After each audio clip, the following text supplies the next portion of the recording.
այսօր հանդիպման տպավորությունները կխնդրեմ ներկայացնեք, թե որպես մտավորական, թե որպես քաղաքացի։ Այդ մտավորական բառի նշաձողը մի իջացրեք, որտեղ ինձ համար մտավորականը ուրիշ նշաձողի վրա է։ Մարդ է, որ արվեստը իմ մասնագիտությունն է։ Այդքան է, այդ թողնենք, հիմա անցնեմ տպավորության մասին խոսեմ, երկու բառով կասեմ, որ հրաշալի է։ Իհարկե հետևել ենք եւ մինչ շարժումը, մինչ 18 թիվը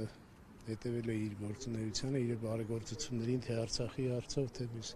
բայց կենթանի շփում առաջին անգամ եղավ եւ բոլոր մարդկային արժեքների մասով պիտի ասեմ, որ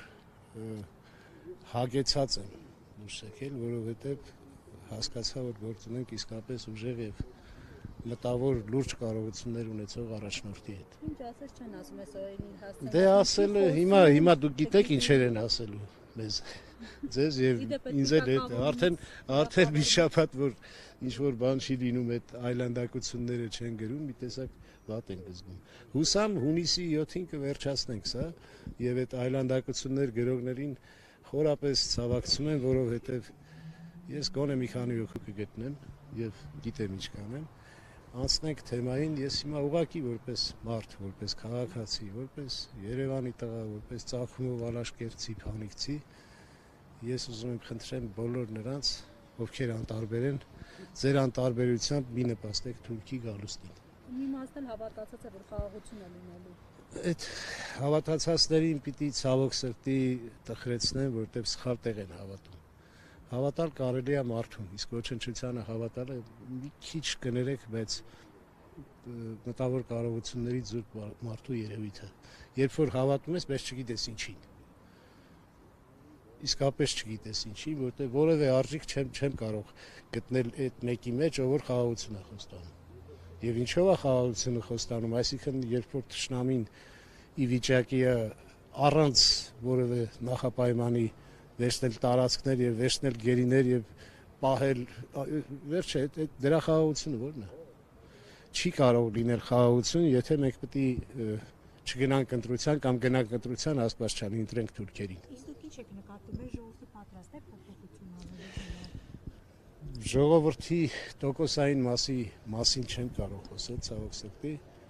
որտեղ ինքներս տեսնում ենք ժողովրդի ինչ վիճակում է։ Ամեն դեպքում հուսամ ժողովրդի մեջ կարտնանա այն իսկական հայ գենը, որ կգիտակցի, որ հայերը դեռ պատրաստ չեն թուրքերի հետ միասին ապրելու։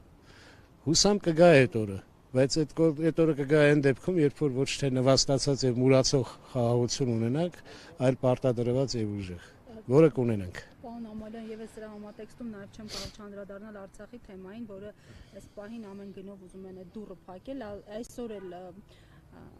իշխանական տեսակետները հետեւյալն են, որ Հայաստանի Հանրապետությունը ազատել են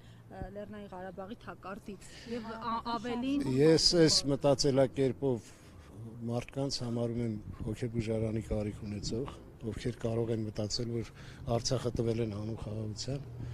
Արցախը պատերազմի պարտություն է, ոչ թե խաղաղության արժեք։ Սկսենք այդտեղից եւ ասեմ մի հրաշալի բան, ինքս միստիկ երևույթների չեմ հավատում եւ չունեմ այդպես կարծիքներ միստիկայի եւ սնոտիապաշտության հետ, բայց մի բան գիտեմ, որ մինչեւ երևի թե 2030 թիվը որևէ տարվա մեջ 26-ն, 27-ն, 26-ը չենք հասցնի, բայց 27-28-ից կսպասեմ,